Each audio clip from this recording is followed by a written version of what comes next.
Ba't ganyan ang itsura mo? Ikaw rin Kiluwa eh! Sino nga ba yung kasama mo? Ang kurate ka, Riorio!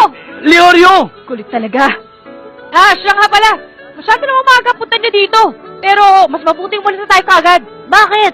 Kapag nagtagal pa ako dito, kukulitin lang ako ng pamilya ko. Oh, siya nga pala, Goto. Opo, Makinig ka, Kapag iutos pa sa'yo ni Mama, huwag mo akong susundan. naiintindihan ko po. Magandang araw, Master Kilua. Alis na sila, ihanda nyo na lahat. Opo, opo. Paano? Alis na tayo, Gon! Teka lang muna sandali. Binibining Canary. Akong kasama ni Kiluwa. Huwag kang mag-alala. Apo, alagaan niyo siya mabuti. Wala kang pakialam. Malis na ka tayo!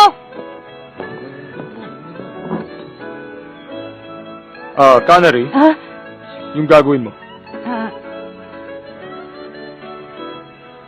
Opo! Master Kilua, sandali lang. Ano yun, Goto? Nakalimutan mo na ba ang sinabi ko? Hindi mo ako mapipigilan. Hindi po, si Canary ay... Master Kiliwa. Itong. Oo nga pala. Itago ba yan, Canary? Para sa'yo na yan. Paalam. Salamat, Master Kiliwa.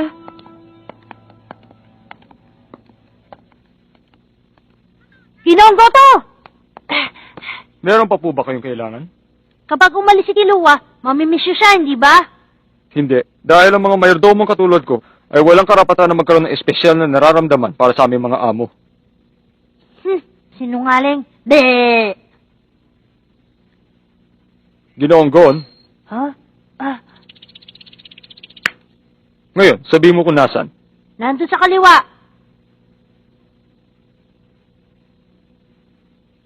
Teka.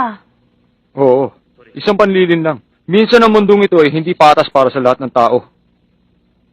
Sana'y mag-iingat kayo. Utang na loob, ingatan niyo si Master Kilua.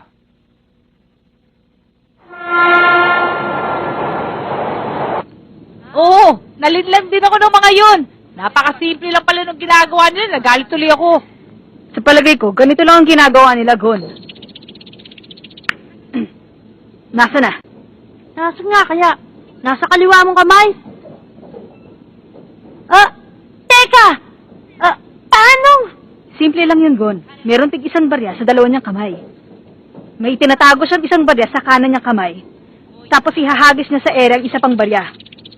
Ipapakita niya sa huhula na nasa kaliwang kamay. Kailangan na niyang gumamit ng teknik kapag tinanong niya ang mga manghuhula kung nasa ng barya. Kailangan na rin niyang itaas ang dalawa niyang kamay. At ihuhulog ang barya sa manggas ng kanyang damit.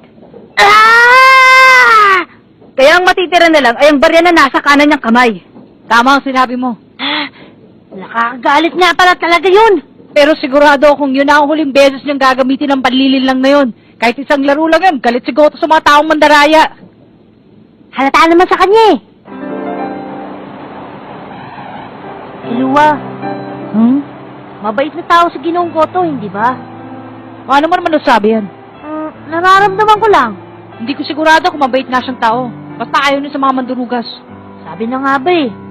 Parang hindi siya nakakatakot magalit. Yun ang akala mo. Kapag siya ang humahabol sa'yo, daig mo pa ang pinangungot. Talaga? Pero natutuwa ako. Bakit naman? Dahil nakita ko ulit si Kiluwa. Ano naman nakakatuwa dun? Ang akala ko kasi hindi na kita makikitang muli. Ganon din ako. Akala ko hindi na tayo magkikita muli. Pero ngayon, magkasama na tayo ulit. Oo, pinayagan na ako ni Papa. Binalaan ko na rin si Goto, kaya wala na tayong problema. Kaya sasamahan kita. Sige!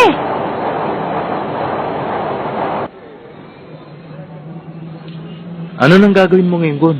Hahanapin mo bang tatay mo o uuwi ka na sa inyo? Hindi. Ibabalik ko na muna ang numerong ito kay Hisoka at bibigyan ko siya ng malakas na tira sa muka. Hindi ko na muna iisipin ang aking ama at ang pag-uwi sa bahay hanggat hindi ko nagagawa yun. Alam mo ba naman kung nasaan si Hisoka? Hindi. Ay. Sabi na nga ba eh. Alam ko kung nasan ngayon si Hisoka, Gon. Sigurado ka? Oo, at narinig ko yun sa sarili niyang bibig. Nung naglaban kayo? Hindi, pagkatapos nun. Pagkatapos? Oo, kinausap ko si Hisoka bago tayo umalis pagkatapos ng lecture. Maghihintay ako sa siyudad ng York sa unang araw ng Setyembre. Ano daw? Sa siyudad ng York? Kapag pumunta ako doon, si Hisoka Oh, sigurado ako na makikita mo siya. Pero, ang unang araw ng Setyembre ay kalahating taon pa mula ngayon. Ano ba ang meron sa syudad ng New York? Ang pinakamalaking subasta sa buong mundo. Tama ka. Magaganap yun mula sa ika-1 hanggang sa ika-10 araw ng Setyembre. Ang lahat ng espesyal at hindi pangkaraniwang kayamanan ay ipapakita doon. Kaya siguradong magkikita-kita rin ang lahat ng taong masisiba sa kayamanan. Sa araw na yun, ang syudad ng yun, ang pinaka-importanting lugar sa mga mayayaman. Pati na rin ang giniriyodan. Posibleng mangyari yun. Maaari din karamihan sa mga taong pupunta doon ay konektado sa kanilang grupo. Anong gagawin mo, Kurapika? Siguro ay hihiwalay na muna ako sa inyo ngayon. Mabutit nagkita tayo, Kilua. Kailangan ko ng malaking pera para makasali sa magaganap na subasta. Malaking pera? Oo, maghahanap na lang muna ako ng taong mangangailangan ng serbisyo ng isang hunter.